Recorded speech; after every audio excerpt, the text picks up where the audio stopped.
कांग्रेस और आपकी सरकार किसी राज्य में बनती है तो तब तो ईवीएम सही होती है, और देश की जनता जब नरेंद्र मोदी जी को प्रचंड बहुमत से आशीर्वाद देती है तब ईवीएम खराब हो जाता है इनके लिए। वो ईवीएम खराब नहीं, इनका मुझे लगता है मन और मस्तिष्क खराब है, उसका जांच करानी चाहिए। देश की जनता ने मोदी जी की गारंटी पर विश्वास किया है। देश की जनता ने अब की बार 400 पार के नारे को अपना नारा बना लिया, और उस आवाज के साथ देश की जनता चल पड़ी। राजस्थान बीजेपी के प्रदेश अध्यक्ष सीपी जोशी हमारे साथ में मौजूद हैं। जोशी जी, एग्जिट पोल्स के नतीजे आ गए हैं और रिपब्लिक के जो सर्वे हैं, एग्जिट पोल्स हैं, उसमें 359 जो है वो एनडीए को बहुमत मिलता नजर आ रहा है। एनडीए को बहुमत मिल रहा है, लेकिन विपक्षी दल जो हैं वो इस आंकड़ों पर बिल्कुल भी हैरान और परेशान है। वो कह रहे हैं कि ये झूठा आंकड़ा है, सरकारी आंकड़ा है। मुझे लगता है कि कांग्रेस पार्टी को 4 जून को इसकी हकीकत भी पता लगेगी, और पहले से तय है। वो अभी क्या बयानबाजी करेंगे, 4 जून के बाद क्या कहेंगे कि ईवीएम में गड़बड़ी है, क्या बयान आने वाले इन लोगों के। लेकिन मुझे लगता है कि कहीं कहीं जब कांग्रेस और आपकी सरकार किसी राज्य में बनती है तो तब तो ईवीएम सही होती है, और देश की जनता जब नरेंद्र मोदी जी को प्रचंड बहुमत से आशीर्वाद देती है तब ईवीएम खराब हो जाता है इनके लिए।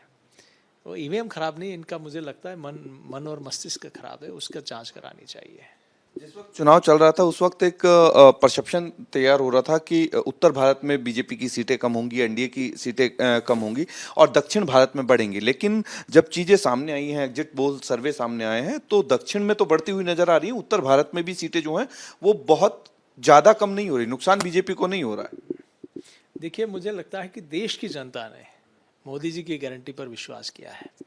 देश की जनता ने अब की बार 400 पार के नारे को अपना नारा बना लिया, और उस आवाज के साथ देश की जनता चल पड़ी। देश की जनता ने अंतर देखा 2014 से पहले का और 2014 के बाद का। जो नरेंद्र मोदी जी के नेतृत्व वाली सरकार ने, मोदी जी ने जो कहा वो करके दिखाया।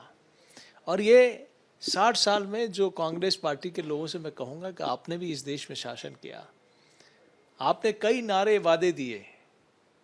कांग्रेस आएगी गरीबी मिटाएगी, कांग्रेस आएगी समृद्धि लाएगी, कांग्रेस आएगी किसानों का कल्याण करेगी। क्या किया आपने? गरीब की गरीबी तो नहीं मिटी, लेकिन कांग्रेस की गरीबी मिट गई। इसीलिए देश की जनता कभी कांग्रेस को माफ नहीं करेगी। आज कांग्रेस की हालत इसीलिए राष्ट्रीय पार्टी से क्षेत्रीय पार्टी की ओर तब्दील हो रही है। कांग्रेस की हालत ये है कि क्षेत्रीय पार्टियां उन्हें डराती है, धमकाती है, भैया तुम्हें इतनी सीटें लेनी है तो ले लो, और मजबूरी में कांग्रेस उनका साथ दे रही है। लेकिन खड़गे जी तो कह रहे हैं इंडिया गठबंधन की बैठक के बाद में कि 294 सीटें इंडिया गठबंधन की आ रही हैं। खड़गे जी को कर्नाटक का रिजल्ट दिखा देगा कि क्या होने वाला है। आपने वहाँ जनता को गुमराह करके शासन बना लिया, लेकिन जनता उसका जवाब देने वाली है। वहाँ आपने राजस्थान के अलावा उड़ीसा में बहुत समय बिताया, वहाँ 25 से 26 दिन आपने लगाए ग्राउंड जीरो पे राजस्थान की टीम के साथ में मेहनत भी की, और उस मेहनत को एग्जिट पोल में दर्शाया भी गया है कि जिस तरीके से सीटें बढ़ रही हैं। आपका आकलन क्या है? क्योंकि पिछली बार 8 सीटें थी, इस बार कितनी सीटें? क्योंकि 16 और 17 का फिगर आ रहा है, लेकिन आप एक्चुअल बता सकते हैं, क्योंकि ग्राउंड जीरो पे आपने कटक में भी काम किया, भुवनेश्वर में भी काम किया, पुरी में भी काम किया और छोटे मंडल स्तर पर काम किया। मेरा आकलन है कि 17 से 18 सीटें वहाँ आएंगी, और वहाँ की जनता का विश्वास मोदी जी के प्रति है। और विधानसभा चुनाव में भी लोगों ने तय कर लिया, 25 सालों से जिस सरकार ने, आज केंद्र सरकार मोदी सरकार की योजनाओं को अपना बनाकर आप जनता के बीच में परोस रहे हो। चावल मोदी जी दे रहे हैं और आप अपनी ब्रांडिंग करके नीचे दे रहे हो। आवास मोदी जी दे रहे हो और आप अपनी ब्रांडिंग कर रहे हो। शौचालय मोदी जी दे रहे हैं और अपनी ब्रांडिंग कर रहे हो। जल जीवन मिशन में मोदी जी दे रहे हैं और आप अपनी ब्रांडिंग कर रहे हो, और उसमें भ्रष्टाचार कर रहे हो। वो कतई वहाँ की जनता बर्दाश्त नहीं कर सकते। और जिस प्रकार से भगवान जगन्नाथ, जो वहाँ के आराध्य हैं, पूरे वहाँ की जनता मानती है, देश की जनता मानती है, आपने उस स्थान को भी नहीं छोड़ा। वहाँ के रत्न भंडार को जिस प्रकार से आपने वहाँ के दरवाजे बंद कर दिए, वहाँ का 4,25,000 करोड़ का बजट लगा के आपने क्या भ्रष्टाचार किया वहाँ। तो वहाँ की जनता, और कितने एकड़, सैकड़ों एकड़ जमीन आपने खुर्द बुर्द कर दी वहाँ की, भगवान जगन्नाथ की। तो जिन्होंने वहां के आराध्य देव को नहीं छोड़ा तो वहां की जनता को क्या छोड़ा होगा। राजस्थान की बात करें, चूंकि राजस्थान में अगर एग्जिट पोल्स की बात करें तो 21 से 23, 22 से 24 इस तरीके की सिचुएशन आ रही है। 14 में 25 सीट मिली, 19 में 25 सीट मिली। क्लीन स्वीप का रिकॉर्ड रहा बीजेपी का।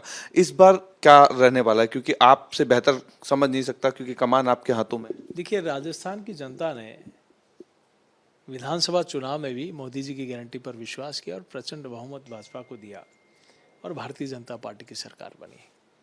लोकसभा चुनाव में भी मुझे पूरा विश्वास है कि यहाँ 14 और 19 की परंपरा कायम रहेगी। एक आखिरी सवाल, आम आदमी पार्टी के नेता हैं सोमनाथ भारती, उन्होंने कहा है कि अगर तीसरी बार प्रधानमंत्री नरेंद्र मोदी शपथ लेते हैं तो मैं अपना सर मुंडवा लूंगा। तो उन्होंने तैयारी कर रखी है इसके लिए। सीपी जोशी जो हैं बीजेपी के प्रदेश अध्यक्ष हैं और अलग अलग राज्यों में उनका प्रवास रहा। उनका कहना है कि उत्तर भारत के साथ साथ दक्षिण भारत में भी बीजेपी और एनडीए की सीटें बढ़ेंगी और नारा जो है 400 पार का, वो प्रधानमंत्री नरेंद्र मोदी का नहीं, देश की जनता का नारा था। यही वजह है कि अब देश की जनता ने ठान लिया है तो 4 जून को 400 पार बीजेपी और एनडीए करके रहेगी। जर्नलिस्ट महेश के साथ अमरदीप शर्मा, रिपब्लिक टीवी, जयपुर।